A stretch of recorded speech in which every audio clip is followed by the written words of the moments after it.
இதுக்கு மேலேயும் வந்துட்டு இவகிட்ட சொல்லாம இருந்தா வேலைக்கு ஆகாதுன்னு சொல்லிட்டு இவன் என்ன பண்றான் அப்படின்னா ஜின்னோட வீட்டுக்கு கூட்டிட்டு வரான். அங்க உட்கார வச்சு இவனுக்கும் இவன் ஃப்ரெண்டுக்கும் நடந்த மாதிரி எல்லா விஷயத்தையுமே சொல்லிடுறான். நீ அந்த மாதிரி எல்லாம் பயப்படாத, கவலைப்படாத, எனக்கு ஒன்றும் ஆகாது அப்படின்னு சொல்லிட்டு ஹீரோயின் சொல்றா. அப்ப ஹீரோ என்ன பண்றான் அப்படின்னு பார்த்தா ஹீரோயினை கிஸ் பண்றான். கொஞ்ச நேரத்திலேயே பார்த்தா ஹீரோயின் வந்துட்டு அதிகமா குடிச்சு மட்டை ஆயிடுறா. அவ பாட்டு எதோ உளறது மட்டும் இல்லாம ஹீரோவை வந்து ரொம்ப அழகா இருக்க, உன் கண்ணு இப்படி இருக்கு, மூக்கு அப்படி இருக்குன்னு வர்ணிக்க ஆரம்பிச்சிடுறா. அன்னைக்கு நைட்டு ஹீரோவும் ஹீரோயினும் ஒன்னா இருக்காங்க. மறுநாள் காலையில எழுந்துக்கும் போது கண்டிப்பா சத்தியமா நாளையில இருந்து குடிக்க கூடாதுன்னு மங்காத்தா அஜித் மாதிரி சொல்லிட்டு இருக்கா. என்னது, நாளையில இருந்து குடிக்க கூடாதா?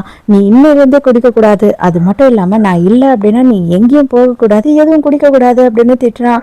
ஐயோ, இவன் எதுக்கு இவ்வளோ கோவப்படுறான்? அது மட்டும் இல்லாம இவன் எதுக்கு இங்க என் பக்கத்துல என்னோட ரூம்ல உட்கார்ந்துட்டு இருக்கான் அப்படின்னு ஷாக் ஆகுறா. நேற்று நைட்டு நடந்த ஒரு விஷயம் கூட உனக்கு ஞாபகம் இல்லையா அப்படின்னும் போது எதுவுமே எனக்கு ஞாபகம் இல்லை, என்ன ஆச்சு அப்படின்னு சொல்லி கேட்குறா. பத்தியா, நான் சொன்னது கரெக்டு தான், இனிமே நீ குடிக்கவே கூடாது.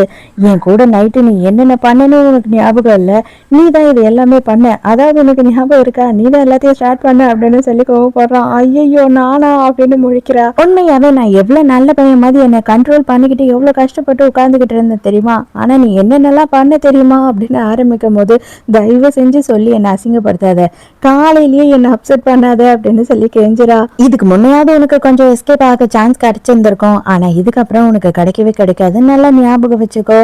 இதுக்கப்புறம் நீ வந்து என்னதான் கல்யாணம் பண்ணி ஆகணும் அப்படின்னு சொல்லிட்டு ஹீரோ கேஸ் பண்றான். நம்ம கை